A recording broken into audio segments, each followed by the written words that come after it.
देखिए ये question PMT 2015 का है। क्वेश्चन को ध्यान से पढ़िए और अपने आप थोड़ा सा उसमें हाथ लगाने की कोशिश करिए कह क्या रहा है।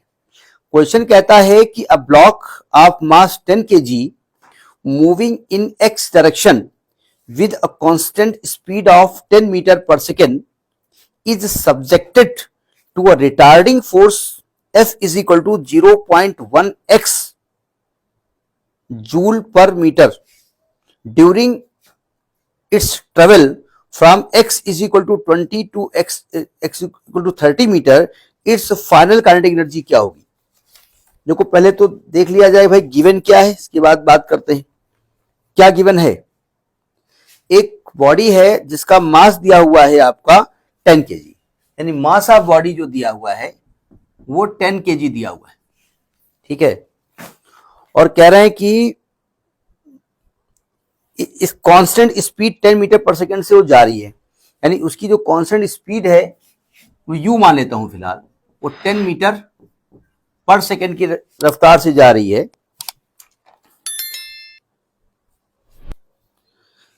Is subjected to retarding force, अब पता चला उसमें एक रिटार्डिंग फोर्स लग रहा है, कितना 0.1 x है उसमें, साफ साफ देखो, हाँ है, मतलब उसमें जो फोर्स लग रहा है वो 0.x फोर्स लग रहा है, ठीक है। 0.1x जूल पर मीटर, जानबूझ करके जूल पर मीटर यूनिट उठा कर रख दी भाई। एक्चुअली में वर्क का फॉर्मूला होता है फोर्स इंटू डिस्प्लेसमेंट, तो फोर्स का फॉर्मूला एक W/x भी आएगा, इसलिए इसको लिखा गया है। यानी कि आप अगर ध्यान से देखें कि force is the function of distance, force x का फंक्शन है, ठीक है। तो ये कह रहे हैं कि अगर उस बॉडी को 20 से 30 मीटर ट्रेवल करना है तो उसकी फाइनल काइनेटिक एनर्जी क्या होगी। देखिए आप जानते हैं अगर बॉडी ट्रेवल करे तो आपको वर्क करना पड़ेगा, और वर्क डन जो होता है वही आपका होता है चेंज इन काइनेटिक एनर्जी। यानी कि आप जानते हैं कि जो वर्क एनर्जी थ्योरम होती है, by work energy theorem, by work energy theorem, work done is equal to change in kinetic energy, ये आप जानते हैं, ठीक है। और work done is equal to change हो जाएगा final energy minus initial energy, ये भी आप जानते हैं।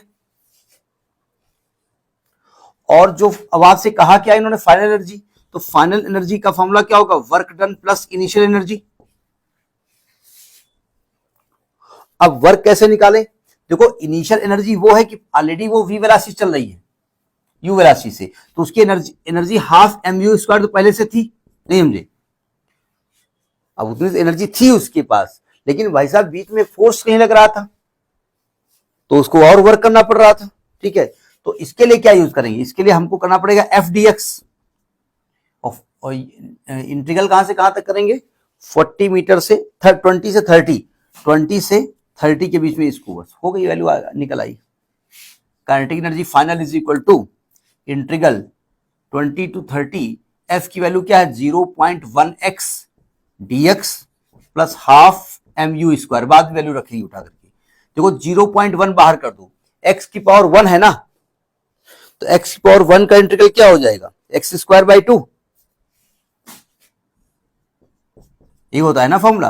और लिमिट यहां 20 to 30 यहां लिखी जाएगी, और प्लस हाफ mu स्क्वायर। अब रखो वैल्यू, देखो 0.1, 2 बाहर कर दो, पहले 30 स्क्वायर करोगे माइनस 20 स्क्वायर करोगे, और प्लस हाफ, मास बॉडी का कितना है 10 kg, और u स्क्वायर कितना है 100, 0.1 बाई 2 बाद में कैलकुलेट करेंगे। 30 स्क्वायर 3 तरह का 9, 900, 2 दूनी 4, 400, 400 मतलब 400, और प्लस ये 2 पंची 10, ये 500 आएगा। ये कितना हो जाएगा जब बताइए, कैलकुलेट हो जरा इसको।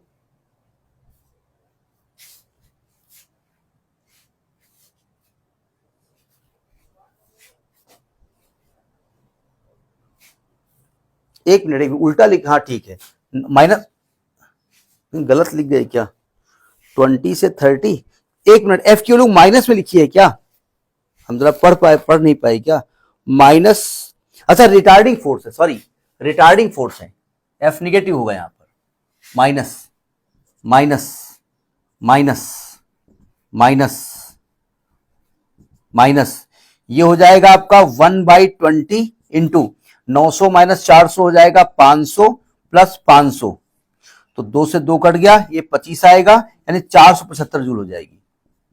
अब सिंपल सी बात है भैया, वो ऑलरेडी 10 मीटर पर सेकंड से जा रहा है और एक रिटार्डिंग फोर्स एक्ट कर रहा है, रिटार्डिंग फोर्स निगेटिव में एक्ट कर रहा है, तो वो उसकी काइनेटिक एनर्जी को बढ़ा देगा, घटा देगा,